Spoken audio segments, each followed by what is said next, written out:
हरे कृष्ण। तुमने देखा किस प्रकार से भीम ने बकासुर को मार दिया और उसके दूसरे दिन वो सब इसके लिए चल पड़े।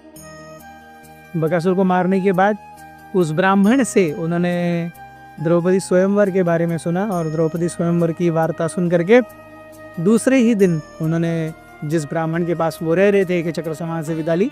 जाते समय कैसे उनको व्यासदेव मिले। व्यासदेव जी ने कहा कि अर्जुन को ट्राई करना चाहिए कि वो द्रौपदी का हाथ स्वयंवर में जीत। उस रात्रि को जब वो चलते रात्र हो गई। रात्रि को पहले प्रहर में वो गंगा नदी के किनारे है।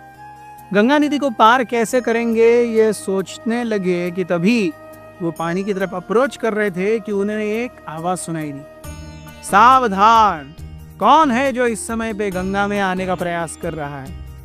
रात्रि का ये पहर ये मनुष्यों के लिए नहीं, देवताओं के लिए भी नहीं, उपदेवताओं के लिए है। और हमारे यहाँ होते हुए किसकी हिम्मत कि गंगा में उतरे। जिस प्रकार से ये वाक्य बोले गए, अर्जुन सबसे आगे चल रहे थे। Arjun was leading. उन्हें अपने हाथों में एक छड़ी थी। उस छड़ी को उन्होंने एक अस्त्र के रूप में इस्तेमाल किया था। उसको टॉर्च के रूप में, वहां से लाइट निकल रही थी, प्रकाश निकल रहा था। कैसे प्रकाश निकल रहा था? मंत्रों की वजह से। उस मंत्रों की प्रकाश में देखते वो चल रहे थे। हम सोचते हैं कि ये ऊर्जा वगैरह सब हमारे ही पास है। नहीं, अर्जुन के भी पास थी, लेकिन हमारी ऊर्जा के लिए हमको इलेक्ट्रिसिटी चाहिए। और इलेक्ट्रिसिटी मीन्स कहीं तो वो इलेक्ट्रिसिटी रियल टाइम में पैदा होती होनी चाहिए, तभी तो मिलेगी, वरना कैसे मिलेगी। या फिर हमें फॉसिल फ्यूल चाहिए। लेकिन अर्जुन का जो टॉर्च था वो मंत्रा टॉर्च था। तो आप बताइए, हम ज़्यादा एडवांस्ड हैं या वो ज़्यादा एडवांस थे? उनके पास टॉर्च था, वो मंत्रा टॉर्च था। उनको इलेक्ट्रिसिटी की और फ्यूल की और पेट्रोल की, डीजल की ज़रूरत ही नहीं है। मंत्रों से ही वो सब कुछ कर लेते थे। जो उनके हाथ में छड़ी थी, उस छड़ी के सामने से प्रकाश आ रहा था। कैसे? मंत्रों से। सो अर्जुन को ये बहुत बुरा लगा कि किसी ने ऐसे उसे ललकारा है। क्षत्रिय स्पिरिट होती है। Kshatriya if he is challenged, he feels really bad and he gets pissed off. So Arjun को ये वाक्य जिस तरीके से बोले गए थे बिल्कुल अच्छे नहीं लगे। अर्जुन ने तुरंत रिटॉर्ट किया, अरे तुम यहाँ दिख नहीं रहे हो, केवल बड़बोले की तरह बोले जा रहे हो। अगर सही में हिम्मत है, सामने आओ ना, 2 हाथ करो, देखेंगे क्या होता है। तो जैसे ही अर्जुन ने इस प्रकार से रिकॉर्ड किया, वो आवाज कहने लगी कि मैं एक गंधर्व हूँ, मेरा नाम अंगरपण है। और तुम्हारी ये हिम्मत कि तुम छोटे से मनुष्य होते हुए भी मुझसे इस प्रकार बात करो। एकदम से अर्जुन के सामने हवा में ही एक धनुष और बाण आया और उस धनुष में से 100 बाण अर्जुन की तरफ और पांडवों की तरफ आए। अर्जुन ने लाइटनिंग स्पीड में अपनी वो छड़ी घुमाई और वो सारे 100 के 100 बाण टूट गए। ये देख करके अंगरपण थोड़े से बौखला गए। तो उस समय अर्जुन ने कहा, देखो ये तुम्हारे शस्त्र और अस्त्र हमारे सामने कुछ नहीं करने वाले। आप जानते हो कि हम मनुष्य हैं, लेकिन मनुष्य होते हुए भी मेरे पास एक बहुत तेजस्वी अस्त्र है।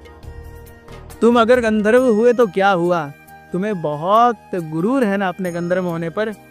मैं अब तुम्हारे अगेंस्ट एक ऐसा अस्त्र इस्तेमाल करूंगा जिससे तुम्हें धूल जटाऊंगा। बस देखो, ये अस्त्र मेरे गुरु द्रोणाचार्य ने मुझे दिया है।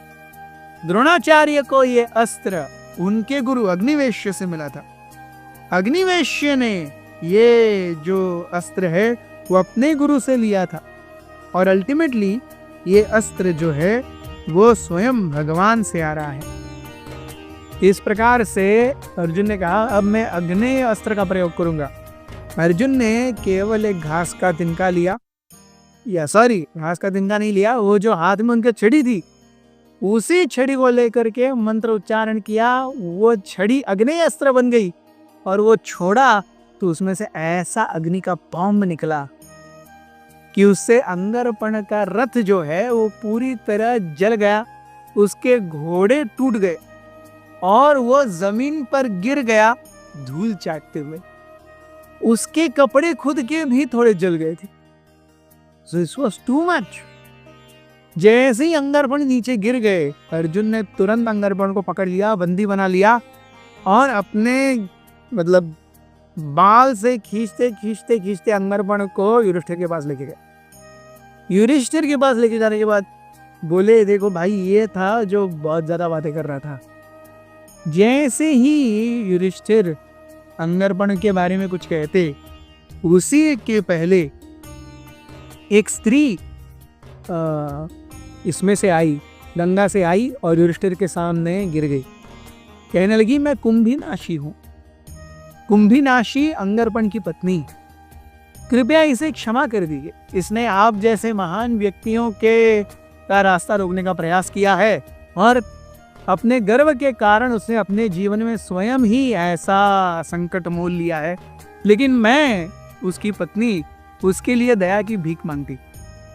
जब ये अर्जुन ने सुना, अर्जुन ने कहा कि देखिए, हमें इससे कोई ऐतराज नहीं है, लेकिन अगर ये कहे कि गंगा जैसी पवित्र नदी का पानी इस समय इसके लिए होता है, इस समय इसके लिए होता है, किसी भी पवित्र नदी का पानी हर समय हर किसी के लिए होता है और उसके ऊपर हर किसी का हक है, किसी कोई प्राइवेट प्रॉपर्टी करके कभी नहीं घोषित कर सकता।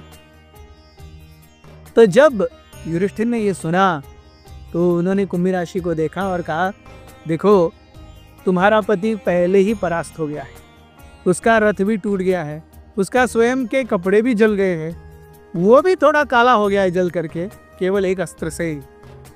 तो जो अपने स्वयं के मनोबल को खो बैठा है, अपनी पत्नी उसकी पत्नी उसके लिए दया की भीख मांग रही है, उसको क्या ही मारना। ठीक है, छोड़ दी। तो जैसे ही युधिष्ठिर ने कहा छोड़ दिया, कुंभीनाशी बहुत खुश हुई, अंगरपन भी बहुत खुश हुई। अंगरपन ने नमस्कार किया युधिष्ठिर को और अर्जुन को भी कि वो उसे मार सकते थे लेकिन नहीं मारे। अंगरपन ने कहा, because of this favour that you have shown towards me, I want to gift you something. उन्होंने कहा कि मैं आपको गंधर्व लोक के कुछ घोड़े दे रहा हूं, ये आपकी इच्छा से आपको जहां जाना है लेके जाएंगे, हवा में उड़ के लेके जाएंगे, ये मेरी तरफ से ये भेंट स्वीकार कीजिए। और प्लस उन्होंने कहा कि मैं आपको एक ऐसा वरदान देता हूं जिससे आपको किसी भी पदार्थ को देख करके उसके बारे में संपूर्ण चीज ज्ञात हो जाएगी और उसका मूल लक्षण भी पता आपको चल जाए। तीनों लोकों में से आप जो कुछ भी देखना चाहो आप अपनी इच्छा से देख सकते हो और किसी भी चीज को देख करके उसकी मूल प्रकृति के बारे में ज्ञान आप हासिल कर सकते हो। अर्जुन ने कहा कि अगर आप मुझे आपकी जान बख्शने के एवज में ये दे रहे हैं तो मुझे ये नहीं चाहिए, क्योंकि फिर वो चैरिटी हो जाती है और क्षत्रिय चैरिटी नहीं ले सकते, दान नहीं ले सकते। तो फिर अंगरपन ने कहा ठीक है, इसे दान मत समझिए, जो अग्नि मिसाइल आपने मुझ पर प्रयोग की थी उसका ज्ञान मुझे दे दीजिए और उसके अगेंस्ट की ये ले लीजिए। अर्जुन ने कहा ये ठीक है।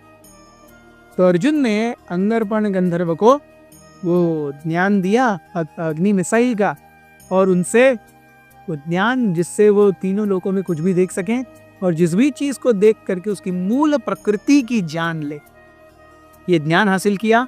और प्लस अंगरपन ने अपने हाथ ऐसे हिलाए तो 5 दिव्य घोड़े वहां पर पैदा हो गए और इन 5 दिव्य घोड़ों को पांडवों को दे दिया गया। और अंगरपन ने कहा कि आप जानते हो कि मनुष्य ये गंधर्वों से बहुत निचले योनि के लोग हैं, लेकिन फिर भी आप मुझे क्यों परास्त कर पाए? क्योंकि आप ब्रह्मचर्य व्रत का पालन कर रहे थे। अगर कोई व्यक्ति ब्रह्मचर्य व्रत का पालन कर सकता है तो वो उपदेवताओं क्या, वो देवताओं से भी ज्यादा शक्तिशाली हो जाता है। और आपने ब्रह्मचर्य व्रत का पालन अभी तक अखंडित किया है, इसीलिए इस ब्रह्मचर्य व्रत की वजह से आप मुझे परास्त कर पाए। ऐसा कह करके अंगरपन वहां से चले गए। And the Pandavas continued their journey towards Kampilya, that is the capital city of द्रुपद's किंगडम पांचाली। अथ श्री महाभारत कथा।